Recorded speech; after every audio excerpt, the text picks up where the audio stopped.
What does real hope look like in your life? Is someone or something stealing your hope? And what can you do today to set the positive power of hope to work in your life? We'll be exploring answers to these important questions and more on this edition of Your Hope Today. Your Hope Today is a weekly radio broadcast bringing you practical advice from God's Word, the Bible.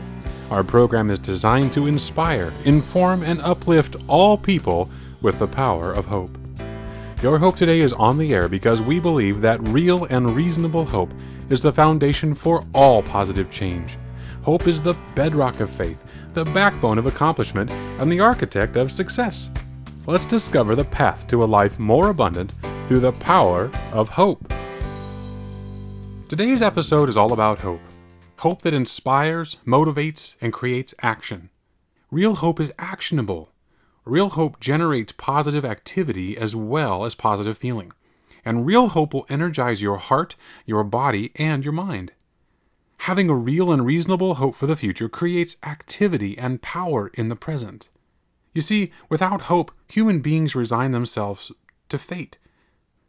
The poet C.W. Longnecker puts it this way: life's battles don't always go to the stronger, faster man, but sooner or late, the one who wins is the one who thinks he can. And many people are without hope today. It may be your neighbors, your friends, or even you. You may need some hope today. Most people do. This is about finding and growing a hope that will sustain you when troubles arise, and they always do. Hope that provides a reason and a why for your present trials. Hope that makes your present situation easier to endure because it is your conduit to a better future. Now, today and every day on Your Hope Today, I'm talking about you. I'm talking to you. This is about your life, your dreams, your goals, and your passions. The dreams that you put on hold because you had to make a living. The dreams you shelved because people told you that you couldn't. You see, almost everyone has someone or something in their life that has stolen hope in the past or is stifling hope in the present. It's so common that it's almost the rule rather than the exception. And why do you suppose that is? I would offer to you that the true reason that hope is so often smothered in the name of being realistic is because the people that influence our lives also feel and live under the sting of hopelessness to a varying degree. So they pass this along to us because it's all they know. It's all they understand. They are passing along to you their very best, their loving, kind, practical advice on how they made life work. So we'll just cast off the naysayers and the small thinkers of our lives and simply focus on our goal, our hope. And then that nagging question comes up within us, and it gives us a reason to pause. Well, what if they're right? What if I can't? What if I'm not good enough? What if it isn't practical? And here is where we find the balance of the equation between hope and reality. So to balance this out and make sure that there is clear understanding, let me say this. It is also true of human nature that we want what we can't possibly have, and we latch on to vain dreams and visions at the expense of the gifts that we've been given. Isn't it the truth? Don't we want to be or do the thing that we can't really do? But that longing and yearning to be great is the sign and the seed of greatness within you. It is the great unanswered question rising up inside of you, asking you what you will do with the gifts you do have, the talents you do have, the skills you do possess. That desire to be a great something or other may be a real passion, or it may be a deflection from your real gifts. Either way, the presence of the question rising within us is the seed of greatness asking to be noticed and nurtured. So we find ourselves now at a point of decision where real and persistent prayer, self-honesty, and introspection come into play. Are your dreams just vain distractions from your real giftedness? Or are they calling out to you from within, even if they seem unreasonable, even to you? Now, only you can tell. And it's between you and God to find the truth of the matter. And you owe it to yourself to do the work to find out. Now, if you'd asked me just last year whether I would ever host a radio program about hope, I would have laughed myself to the floor. I wanted desperately to do something powerful for God's people, but I didn't have any vision. I had the yearning inside, the longing to do something, like I mentioned earlier, but I had no vision, no hope. So as I sat there one morning in prayer, I was busy lamenting to God all of my inadequacies. Don't we do that? Don't we spend an awfully lot of time telling God why such and such will never work, or how we can't do this or that?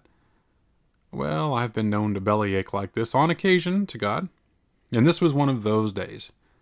I was feeling washed up and like I would never measure up. So God patiently listened to me once again, and He heard my hurting heart. I left my prayer time and went to the gym to work out.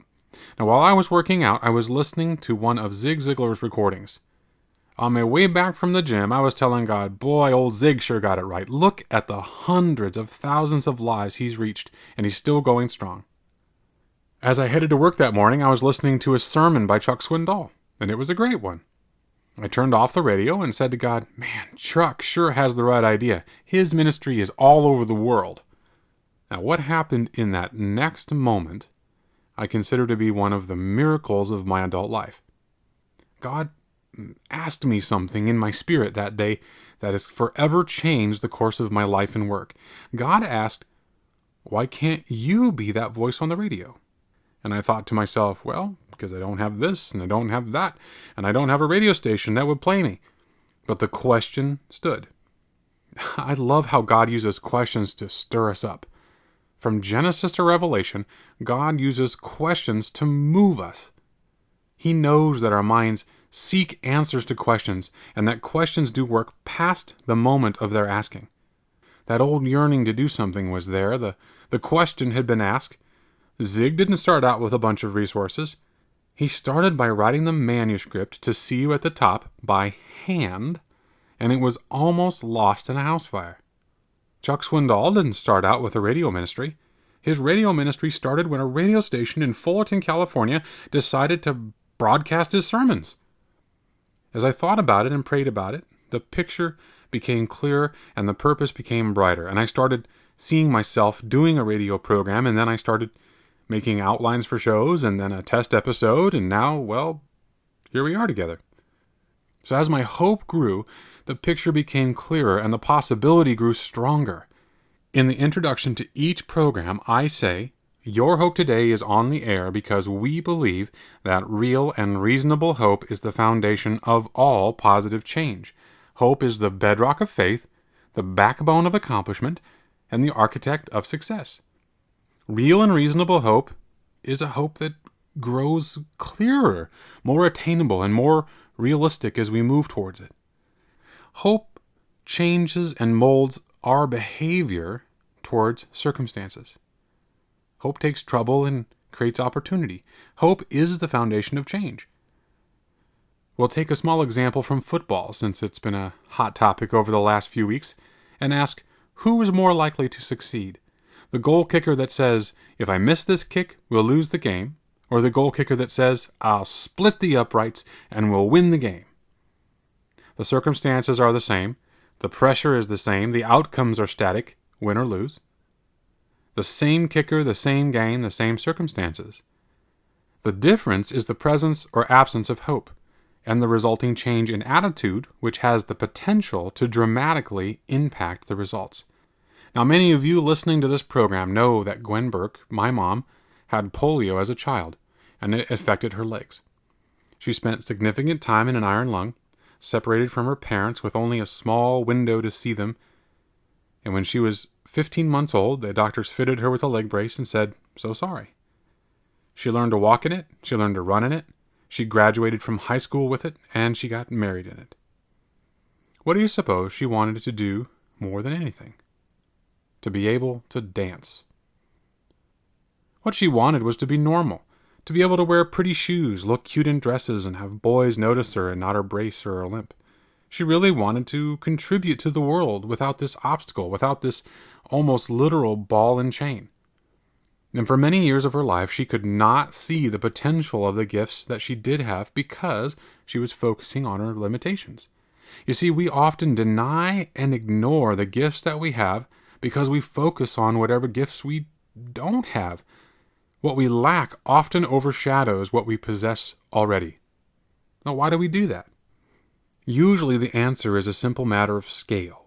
To us, our obstacles look so large and our abilities look so small that we don't see the truth of the matter.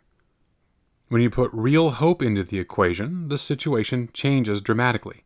The presence of a real hope changes the way we see our obstacles and our abilities. We start looking at possibilities instead of iniquities, and at opportunities instead of obstacles. When the Lord helped my mom understand that her limitation didn't matter one way or the other, things started to change. Now, there is another answer to the question of why we hide behind our limitations, and that is far more common than any of us would care to admit. We often hide behind our weaknesses because to acknowledge our strengths and talents in any real way makes us responsible for them. Taking responsibility for the gifts we have and the dreams we've been given can make us uncomfortable. We start thinking things like, oh, who am I to do such and such? Or, well, if that was a good idea, somebody would have done it already. Well, maybe not. Maybe this is the thing that you can do better than any other human being on the planet. We have to look at ourselves rather than our circumstances. We have to use the same energy and consistency that we utilized when we told our dreams no, to instead tell our dreams yes, and to return. As Marianne Williamson puts it, and this is one of my favorite poems, our deepest fear is not that we are inadequate. Our deepest fear is that we are powerful beyond measure. It is our light, not our darkness, that most frightens us. We ask ourselves, who am I to be brilliant, gorgeous, talented, fabulous? Actually, who are you not to be? You are a child of God. Your playing small does not serve the world. There is nothing enlightened about shrinking so that other people won't feel insecure around you. We are all meant to shine as children do. We were born to make manifest the glory of God that is within us, and it is not just in some of us, it is in everyone. And as we let our own light shine, we unconsciously give other people permission to do the same. As we are liberated from our own fear, our presence automatically liberates others. As your hope increases, and by increases I mean that the thing you hoped for becomes more and more realistically attainable in your life, your faith will naturally grow to match your hope. Your faith and your hope are inextricably bound together and dependent upon one another. This is in fact what is meant by the scripture in Hebrews, where we read, now faith is the substance of things hoped for, the evidence of things not seen. Faith is the substance of hope. They are united. Hope is the foundation of faith. Without hope, the faith can't manifest. They're just inseparable. Faith without an abiding hope is an emotional faith. And hope without any faith to back it is just a good feeling. Real hope abides, and real hope sparks real faith. Not that sort of, oh please, let this or that be. That's our emotions driving our request toward heaven. And there's nothing wrong with that, if that's where we are at any given moment.